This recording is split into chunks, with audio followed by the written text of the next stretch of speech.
Semoga sehat-sehat selalu ya. Nah, kali ini saya akan memberikan tutorial bagaimana cara membuat topi koki. Nah, kalau ayah bunda sedang bermain dengan anak-anak dengan tema bermain masak-masakan, ini sangat cocok untuk menambah daya tarik anak. Berikut bahan-bahan yang harus disiapkan untuk membuat topi koki. Yang pertama, ada gunting.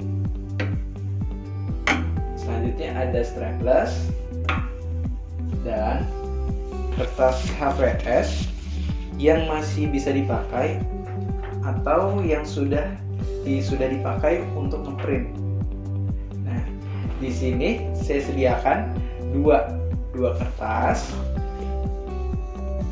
Ini posisi kertasnya landscape ya, seperti ini landscape. Lalu kita lipat menjadi dua seperti ini. Lalu kita gunting.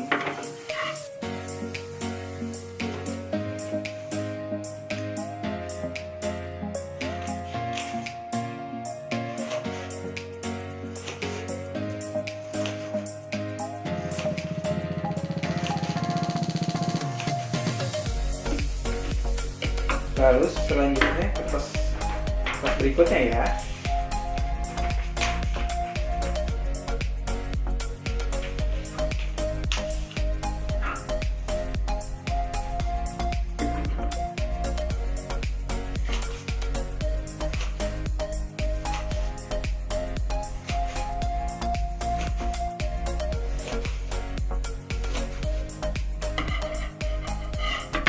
Nah, setelah kita gunting kertas HVS ini, kita satukan ya ayah bunda.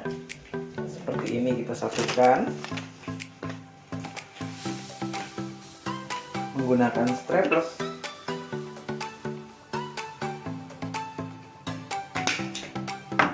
Seperti ini.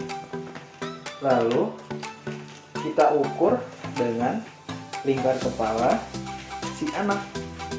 Atau bisa juga, kita juga boleh seperti ini.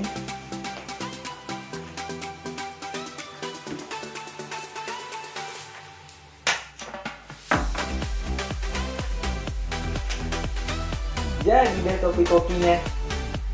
Nah, setelah jadi topinya, ini topinya bisa kita kreasiin dengan semau kita.